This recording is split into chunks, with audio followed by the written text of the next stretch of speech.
Hello everyone, life লিভিংয়ে আপনাদের স্বাগতম। Life লিভিংয়ে আজ আমি এসেছি মুন্সিগঞ্জের শ্রীনগর উপজেলায়। শ্রীনগর উপজেলার যে স্থানটিতে আমি এখন আছি সেটিকে সোনারগাঁ নামে পরিচিত। আসলে এই সোনারগাঁ যে নারায়ণগঞ্জের যে সোনারগাঁ আছে সেটি এক না, সোনারগাঁ আলমপুর নামে পরিচিত। এবং এই অঞ্চলটি আসলে আমাদের যে আড়িয়াল বিল, এই টোটাল এরিয়াটাই হচ্ছে আড়িয়াল বিল। এবং এই অঞ্চলের যে নীরব বিপ্লব হচ্ছে এবং খাদ্যের যোগান দেওয়ার জন্য যে নীরব বিপ্লবটি হচ্ছে, এবং বিভিন্ন স্থানে গবাদি পশু পালন হচ্ছে, যে গবাদি পশু থেকে মাংস এবং ডিম এবং দুধের সংস্থান হচ্ছে, এটি একটি নীরব বিপ্লব। এই নীরব বিপ্লবটির অংশ হিসাবে আজ আমরা হাকিম মোল্লা নামে একজন ভদ্রলোকের বাড়িতে এসেছি। উনি একজন গৃহস্থ মানুষ, উনি নীরব বিপ্লব করছেন। সেই নীরব বিপ্লবটি আজকের এপিসোডে আপনাদের দেখাবো এবং আমাদের সাথে আছেন হাকিম মোল্লা। চলুন ওনার উপরেই আজকে আমাদের এপিসোড, এবং আমরা এই পুরো এপিসোডে হাকিম মোল্লা কীভাবে উনি নীরব বিপ্লব ঘটাচ্ছেন সেটাই আপনাদের দেখাবো।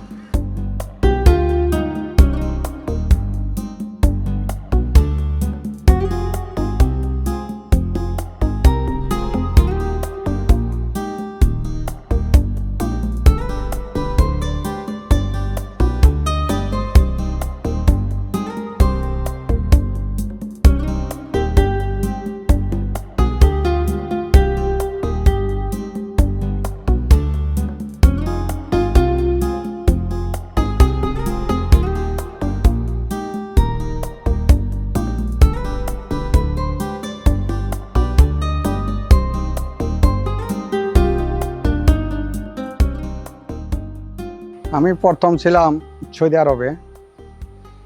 ওই সৌদি আরবে 4 বছর চাকরি করলাম। আসার বাদে আবার বেশি সুবিধা হইল না, আবার গেলাম সিঙ্গাপুর 2 বছর চাকরি করলাম। সিঙ্গাপুর থেকে আসলাম 2002-এ। আসার বাদে মাস 2 বাদে আবার চলে গেলাম কাতার সাহেবের অফিস থেকে, গুলশান, এখান থেকে আমার পাঠাইলো। ওখানে 13 বছর চাকরি করলাম। তো এখানে কোম্পানি ভালোই ছিল। ওই 6 মাস বাদে আইতাম, 1 বছর বাদে আসতাম, 2 বছর বাদে আসতাম। তো বাইরে থেকে আসার বাদে 2-3 বছর হাজারে খাইলাম, দেখলাম যে এই দিন চলে না। তার বাদে চিন্তা করলাম যে কিছু করি।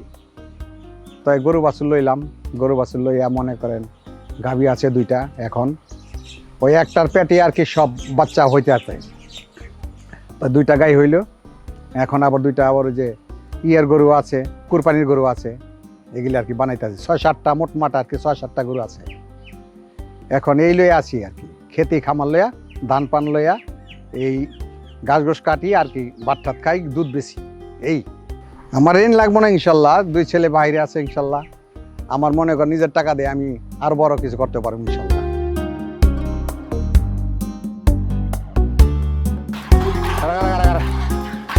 রাখ পারি দাও, ভাল দিব।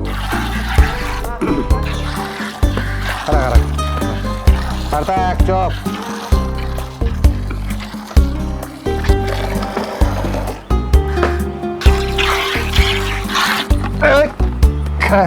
খারাইছে বলে।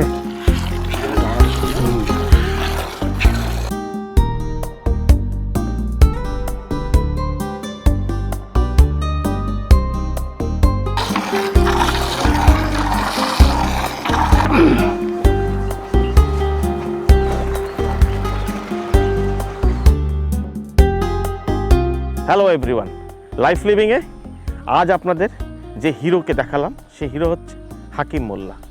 এইরকম হাকিম মোল্লা এই শ্রীনগর উপজেলার এই আড়িয়াল বিল এলাকায় অসংখ্য আছে, যারা নীরব বিপ্লবের মাধ্যমে আমাদের ইকোনমিতে অবদান রাখছে, আমাদের খাদ্যের যোগান দিচ্ছে। তাদের গল্প বলে শেষ করা যাবে না। এরকম হাকিম মোল্লা এখানে হাজার হাজার আছে। যে হাকিম মোল্লার গল্প দেখালাম, যে হিরোকে দেখালাম, আপনাদের এই রকম হিরোর গল্প আরও বলবো এবং আপনাদের নিশ্চয়ই ভালো লাগবে। আপনারা আমাদের সাথে থাকুন, লাইফ লিভিংয়ের সাথে থাকুন।